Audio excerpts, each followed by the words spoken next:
kepercayaan masyarakat dengan Komisi 3 ini berarti ada peningkatan. Kemudian hashtag tagar no viral no justice juga dilihat lebih kuat nih. Komisi 3 bagian daripada pengawasan terhadap aparat penegak hukum. Jadi wajar kalau sebagai pengawas ya tahu dong apa-apa yang harus dirasakan oleh masyarakat. Ini seolah-olah instansi kepolisian, penegak hukum ini mudah sekali menjadikan tersangka. Hukum acara pidana dan hukum pidana yang baru, kita menekankan adanya perubahan yang mendasar. Baik itu di dalam hukum pidana maupun acaranya. Polisi harus ingat ya, polisi itu pengayom, pelayan, pelindung masyarakat, itu aja. Reformasi Polri ada 3 hal yang paling mendasar. Perubahan instrumen, struktur, kultur. Nah, yang paling berat sekarang adalah masalah kultur. Hati-hati Polri, media sekarang sudah begitu hebat dan masyarakat mempergunakan media itu untuk mengawasi Polri. Hai, kamu lagi di Sudut Dengar Parlemen. Hai, kamu sedang menyaksikan dan mendengarkan Sudut Dengar Parlemen dengan Nadia Kanaya tentunya. Nadia Kanaya hadir dengan suasana yang berbeda. Kalau yang mendengarkan dari radio RRI Pro 3 ataupun dari Spotify atau dari Noise Radio Parlemen, mungkin bingung emang apa yang spesial? Spesialnya adalah Nadia hadir di suasana yang lebih hangat, yang sangat menyenangkan di kediaman seorang Bapak Adang Darajatun. Selamat pagi. Pagi Nadia. Wah, cerah ceria. Kabar? Baik banget. Bapak sehat? Alhamdulillah. Gimana nggak sehat kalau kita lihat setiap hari olahraganya luar biasa. Harus iri semuanya karena beliau begitu sehat dan olahraganya teratur. Kita yang muda-muda jangan mau kalah, ya kan? Ini udah kalah nih Nadia nih. Tapi sebelum kita ngobrolin, Nadia datang ke sini mau ngomongin apa sih? Ngomongin yang pastinya lagi banyak dan viral di media sosial ya kan. Tapi sebelum masuk, Nadia tadi agak kaget nih. Aduh. Baru duduk, kok yang Nadia dapet di sini pas banget nih kayak yang mau kita obrolin. Ngomongin soal yang satunya reformasi menuju Polri yang profesional, yang satu ABRI abad ke-21. Ya kan?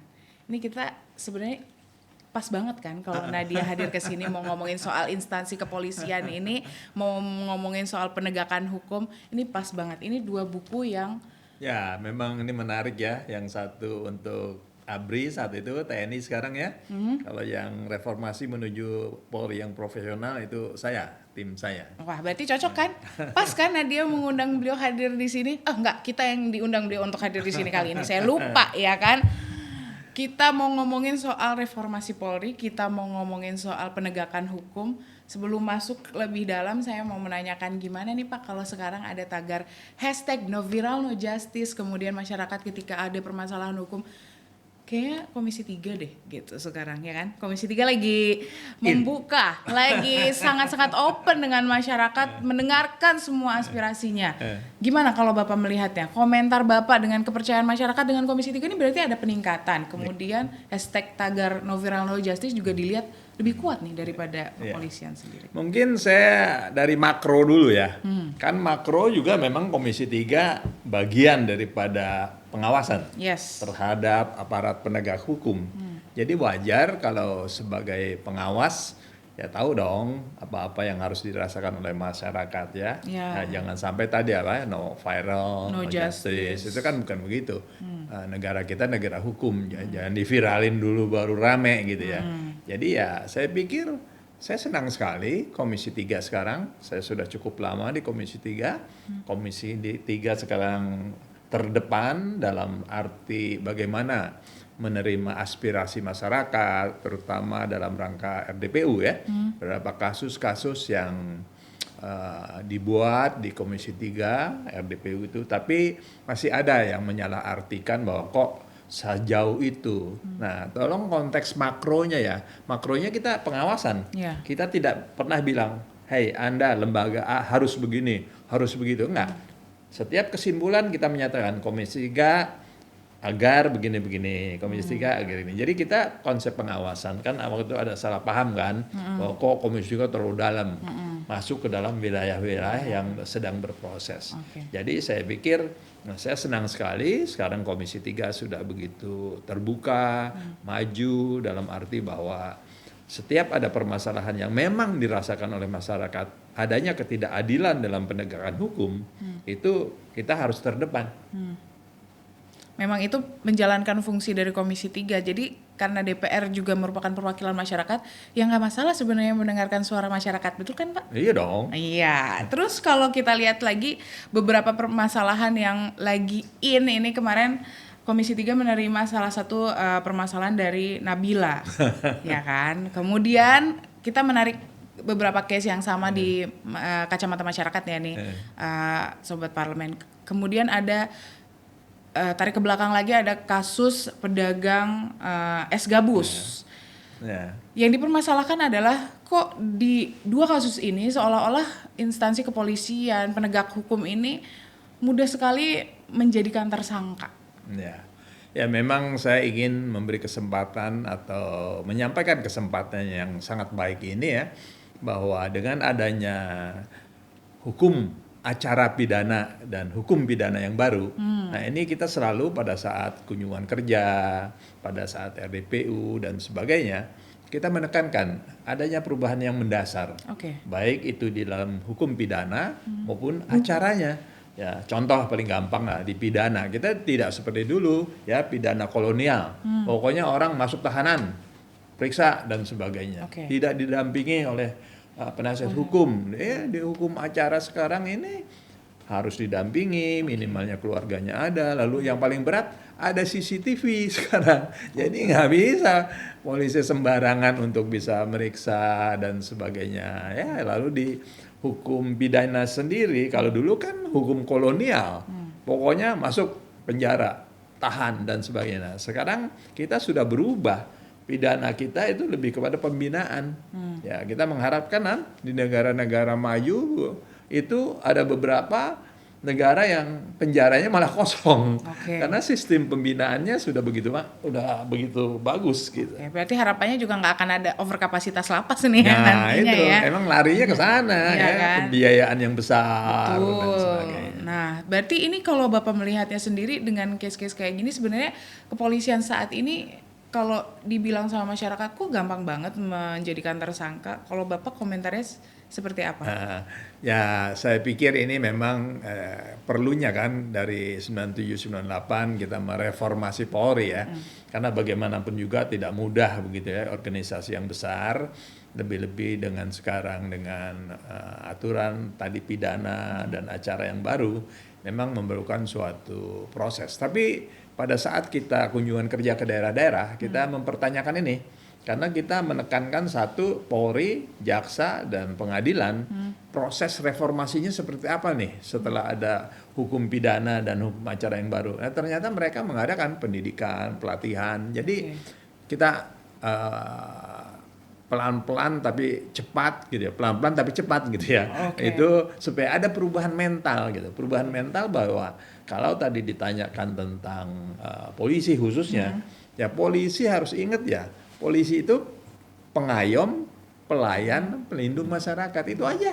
Tinggal bagaimana dia bisa melakukan proses pengayom dan pelindung dan pelayan, itu aja.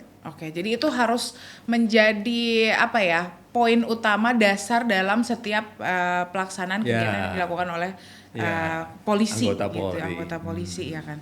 Kemudian Pak, kalau ini yang lagi masih ada 3 menit, cukup lah ya kalau kayaknya. Saya titip dulu sebentar tadi. Apa? Yang O'Brien tadi itu. Gimana? Kan menarik tuh kasusnya, ya kasusnya lucu gitu ya. Dalam arti ada orang melakukan suatu tindak pidana ya, lalu supaya nih orang bisa ketangkap, lalu CCTV, kan di CCTV ya wajar dong supaya ketangkap. Kita sering lihat di TV kan ada pembuktian, kan di TV banyak tuh yang ngambil mobil, motor dan sebagainya.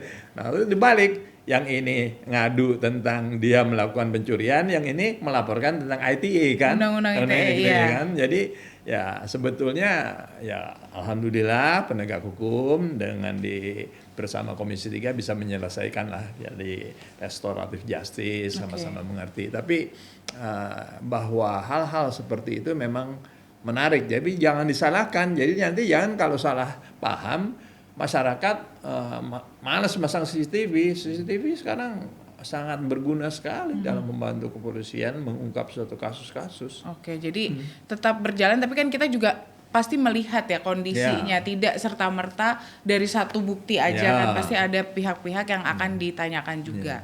Kalau kita bergeser ke kasus yang lain nih, semoga cukup di segmen ini kalau Nadia mau mempertanyakan. Kemarin kasus ABK.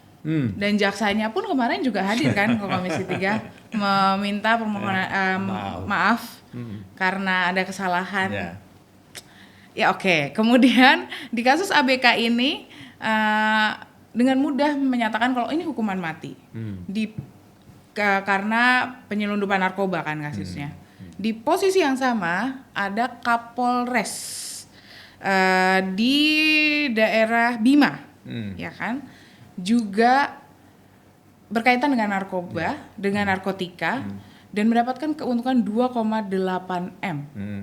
Tapi masyarakat menyorotinya kenapa dari dua case ini ada perbedaan dalam pelaksanaan penegakan hukumnya. Nah, kalau untuk saya mungkin ini pertemuan kita bisa didengar oleh polisi. Oke. Karena halo masyarakat, Pak, boleh nonton Sudut Dengar Parlemen dulu Pak. Gitu. Ya menarik ya. Kalau masalah yang ABK itu kan jelaskan. Nah, ya mohon maaf, saya terima kasih kepada adik saya yang jaksa itu, dia mengaku maaf. Jadi kembali lagi bahwa yang penting proses. Tapi penekanan kita waktu itu, tolong bandarnya. Ini kan sedang diminta. Ya, betul. Ini sedang diminta melalui Interpol dan sebagainya untuk bisa bandarnya gitu. Kasihan kan nih anak-anak yang cuma ABK doang yang ketangkep pada yang kita harus tangkap gitu. Nah, dihubungkan dengan yang kejadian Kapolres, kalau saya secara pribadi masih menunggu.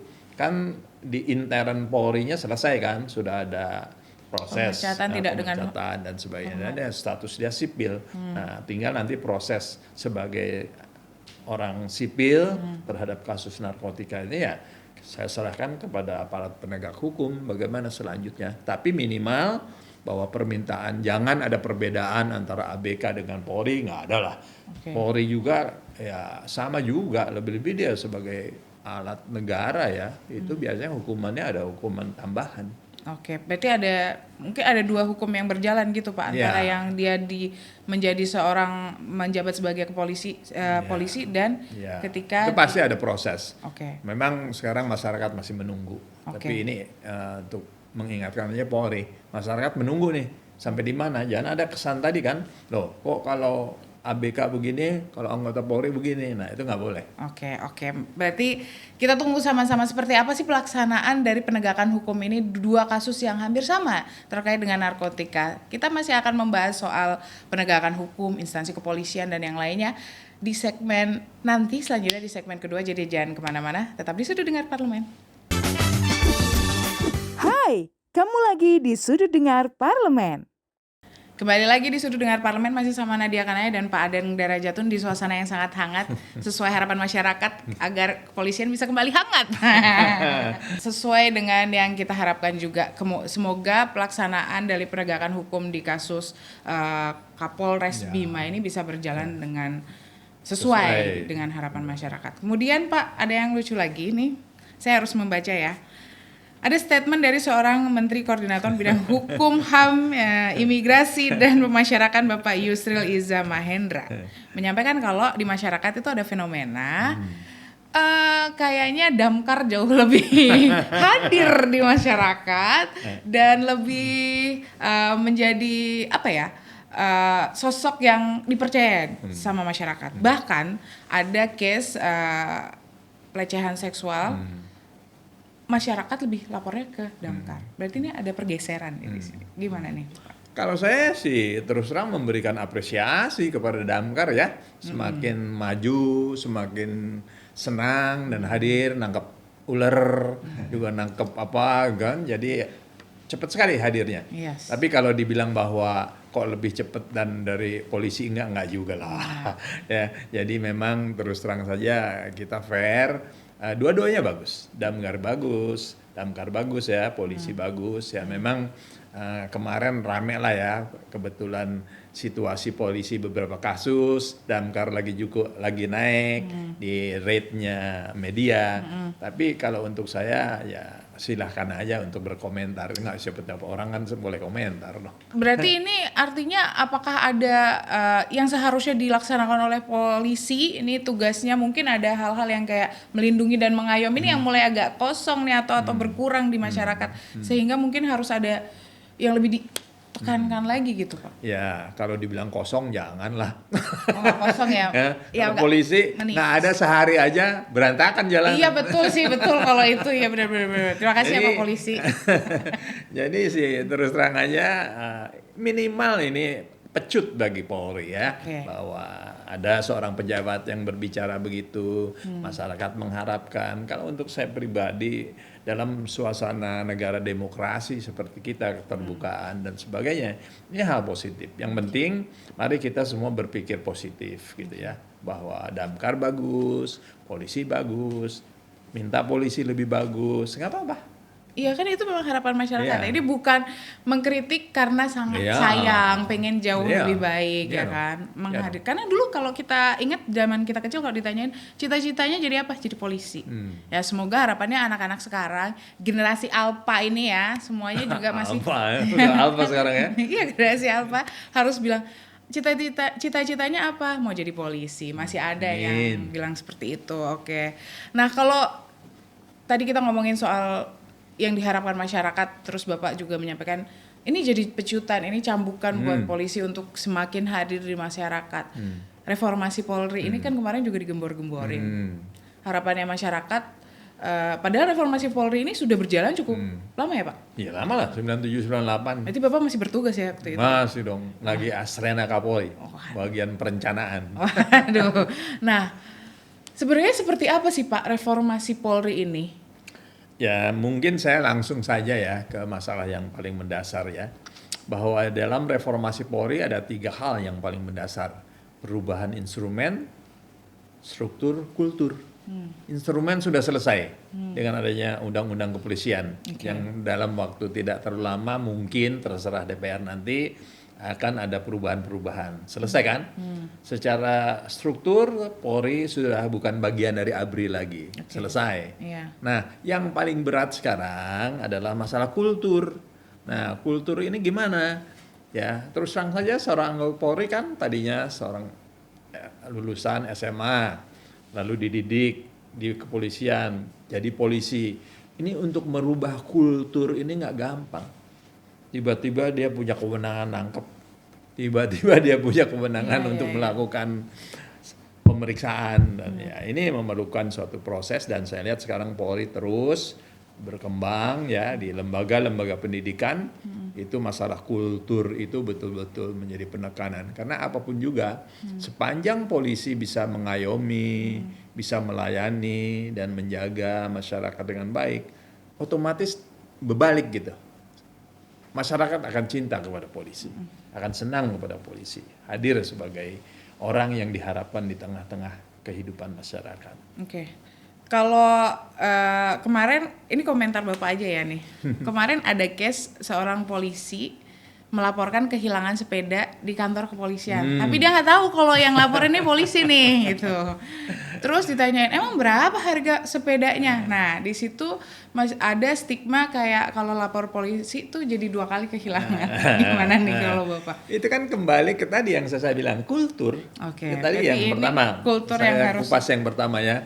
Begitu ada masyarakat lapor, terus lu siapa sih gitu. Nah, itu kan kultur. Kalau dia tahu sebagai pelayan, dia harus melayani dengan baik. Mau cuman hilang sepeda, hilang ayam, dia harus memberikan pelayanan. Memang dia dididik untuk sebagai pelayan. Ini menempatkan Anda sebagai pelayan loh. Nah, ini kan nggak mudah gitu. Tapi sebetulnya ya kalau mau jadi polisi ya harus mau jadi pelayannya masyarakat. Itu dasar yang harus dimiliki Dan di pendidikan terus dipush bahwa Anda akan masuk dalam suatu kehidupan masyarakat yang penuh dengan segala macam masalah, ya harus siap untuk menjadi tadi itu, mengayomi, melayani, menjaga dan sebagainya. Oke.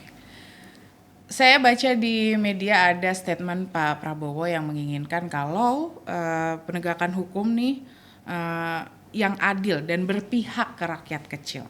Ini artinya apakah ada ketimpangan nih dalam penegakan hukum? Kalau Bapak lihat ya, karena kalau dari beberapa permasalahan yang mencuat di media, memang masyarakat kecil lah yang akhirnya kurang mendapatkan frame yang baik gitu.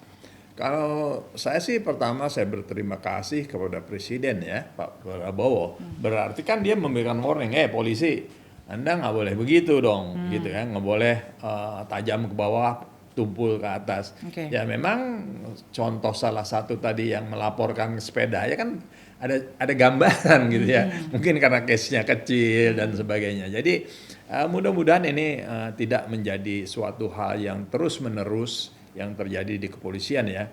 Karena dulu ingat kan, wah kita kalau lapor hilang ayam, lapor jadi hilang kebo gitu kan.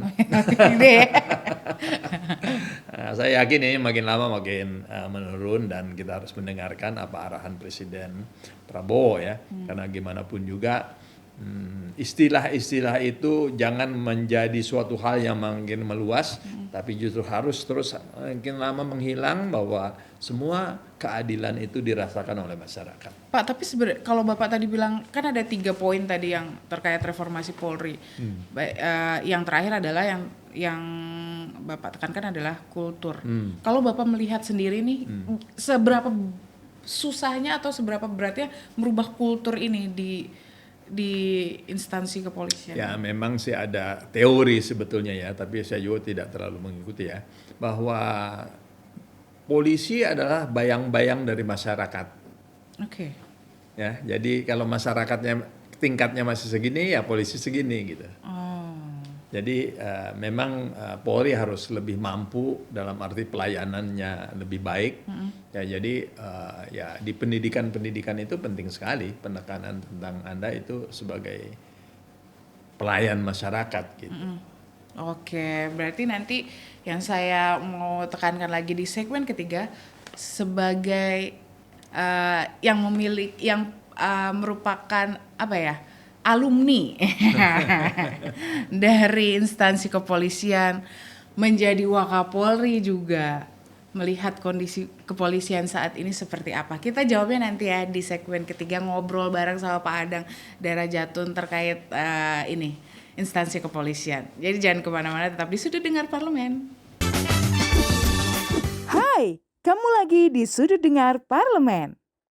Kembali lagi di Sudut Dengar Parlemen, masih sama Nadia Kanaya dan Pak Adang, masih ngomongin soal penegakan hukum dan instansi kepolisian yang merupakan alma mater tercinta. Sangat cinta. Sangat cinta, berarti ceritanya banyak dong. Banyak. Tapi sebelum ngomongin alma mater nih, tadi Bapak udah menyinggung soal tajam ke atas, tumpul ke bawah. Benar itu memang? Saya pikir dalam case-case tertentu betul ya, tapi tidak merata seperti itulah. Saya yakin banyak anggota Polri atau lembaga-lembaga kepolisian dari mulai Mabes, Polda, Polres itu tahu bahwa tidak benar kalau sampai istilah ini terus terjadi. Oke, berarti harus ada perubahan.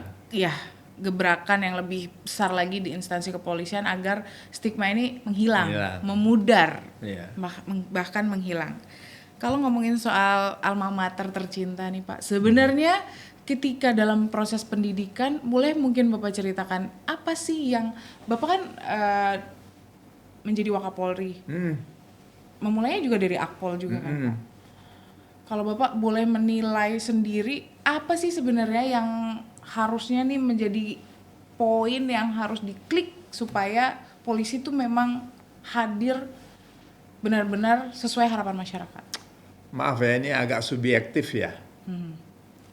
Kebetulan orang tua saya disiplinnya begitu keras, mendidik saya dengan penuh dengan disiplin lah, aturan dan sebagainya. Jadi artinya apa? Memang masyarakat juga ikut bertanggung jawab dalam arti produk-produk masyarakat tadi itu, dia akan masuk kan ke lembaga pendidikan yang hanya sekitar 3 tahun, mungkin ada yang setahun kan, ada yang malah Bintara ini sekarang sekitar 6 bulan dan sebagainya. Jadi memang tidak mudah untuk merubah sikap gitu ya. Jadi sekarang kita lihat kan di lembaga-lembaga pendidikan sudah dilakukan suatu perubahan-perubahan. Bagaimana dulu kan taunya kita gimana berbaris, taunya gimana menghormat, gimana senior junior. Tapi kan sekarang ya saya ikut sebetulnya bagian waktu itu, waktu merubah kultur ya, bahwa jangan terjadi lagi antara senior junior main pukul dan sebagainya. Dan itu bagian daripada kita membangun budaya calon-calon pemimpin atau calon-calon anggota Polri itu lebih memiliki budaya sebagai pelayan, sebagai orang yang betul-betul humble dan sebagainya. Itu tidak mudah, tapi saya harapkan bahwa itu akan terus terjadi. Oke. Sekarang berada di Komisi 3 dan mengawasi alma mater gimana nih Pak? Ya menarik ya. Berapa kali kita bertemu dengan Kapolri maupun pejabat-pejabat utama dan juga Kapolda, dan dari laporan-laporan ya saya mendengarkan suatu semangat dari para pimpinan Polri untuk bisa merubah citra Polri sesuai dengan harapan masyarakat tadi. Banyak kan hal yang berhubungan tajam ke bawah ke atas, hilang ayam jadi hilang kerbau dan sebagainya. Itu kan sebetulnya istilah-istilah yang harus ditangkap oleh Polri, bahwa masyarakat inginlah Polri ke depan itu lebih baik sebagai pengayom, pelindung dan pelayan masyarakat. Oke. Hashtag no viral no justice Pak, apa yang ingin Bapak komentari? Karena masyarakat beranggapan akan keadilannya akan hadir ketika case itu viral. Ya, yang pasti itu harus dihilangkan oleh Polri, nggak bisa. Saya yakin sepanjang bahwa Polri menerima laporan masyarakat, segera melakukan suatu proses pemeriksaan yang baik, masyarakat udah tidak perlu lagi memviralkan apa yang dia rasakan tidak enak. Itu akan dengan sendirinya hilang. Jadi tinggal Polri bisa nggak mengimbangi antara media yang muncul begitu cepat dengan kemampuan Polri mengimbanginya, itu. Okay. Berarti nggak bisa nanti-nanti ya ibaratnya. Ketika masyarakat mengadu ya memang harus segera dilayani. Nggak bisa. Lebih kan kita tahu sekarang dunia kita ini dunia media loh, jangan main-main ya. Begitu kalau cepat dulu ya. Saya misalnya sekarang orang rame kan tentang viral dan sebagainya. Kalau dulu kan sebelum kita dunia media ini masuk ke kita, mungkin kejadian-kejadian yang di Papua, di Aceh itu nggak pernah muncul. Sekarang kejadian di sana muncul, baik itu di TV, di viral dan sebagainya. Ada TikTok, ada Instagram, ada Facebook. Jadi hati-hati Polri. Media sekarang sudah begitu hebat dan masyarakat mempergunakan media itu untuk mengawasi Polri. Oke. Sebagai yang pernah berada di instansi kepolisian, kemudian sekarang menjadi pengawas di Komisi 3 DPR RI. Apa sih penekanan yang setiap kali Bapak sampaikan kepada Kapolri atau siapapun yang hadir dari instansi Polri terkait dengan kondisi saat ini? Ya, itu emang dari beberapa aspek ya. Kita jelas memberikan aspek mulai dari Undang-Undang Dasar, Undang-Undang Kepolisian itu sendiri, dan bagaimana penerapannya dengan acara pidana dan sebagainya. Jadi kita lebih menginginkan lah masalah peraturan, lalu hal-hal yang dirasakan oleh masyarakat itu segera diperbaiki, ya, terutama di lembaga-lembaga pendidikan Polri. Karena apapun juga bahwa lembaga pendidikan Polri akan memberikan suatu anggota-anggota Polri yang siap untuk bisa menjadi Polri yang disenangi oleh masyarakat. Oke, berarti perbaikinya dimulai dari wadah dari lembaga pendidikan di kepolisian itu sendiri ya. Apa yang mau Bapak sampaikan kepada masyarakat yang sekarang mungkin mulai ragu atau was-was gitu dengan kepolisian ini sendiri? Yang pasti saya titip ke masyarakat terus kritis untuk polisi, karena dengan masyarakat kritis terhadap Polri, Polri akan semakin lebih baik. Masyarakat kepada Komisi 3? kritis juga. Tetap sama-sama harus kritis karena sama-sama harus memberikan pelayanan yang terbaik ya kan. Harus seimbang. Yes, betul. Terima kasih Pak Adang Darajatun sudah meluangkan waktu untuk Sudut Dengar Parlemen, menerima kami, tim dari Sudut Dengar Parlemen di kediaman yang begitu hangat. Harapannya informasi ini bisa bermanfaat. Kita sama-sama warga Indonesia bisa terlindungi dengan adanya instansi kepolisian, dengan Polri kita yang luar biasa. Terima kasih sekali lagi dan terima kasih juga yang sudah menyaksikan dan mendengarkan Sudut Dengar Parlemen. Saksikan dan dengarkan Sudut Dengar Parlemen di berbagai platform ya, ada YouTube, ada Instagramnya juga ada, kemudian ada di Spotify, Noise, dan tentunya di RRI Pro 3. Nadia Kanaya, Pak Adang Darajatun, dan kerabat kerja yang bertugas undur diri. Sampai ketemu di next episode Sudut Dengar Parlemen. Bye!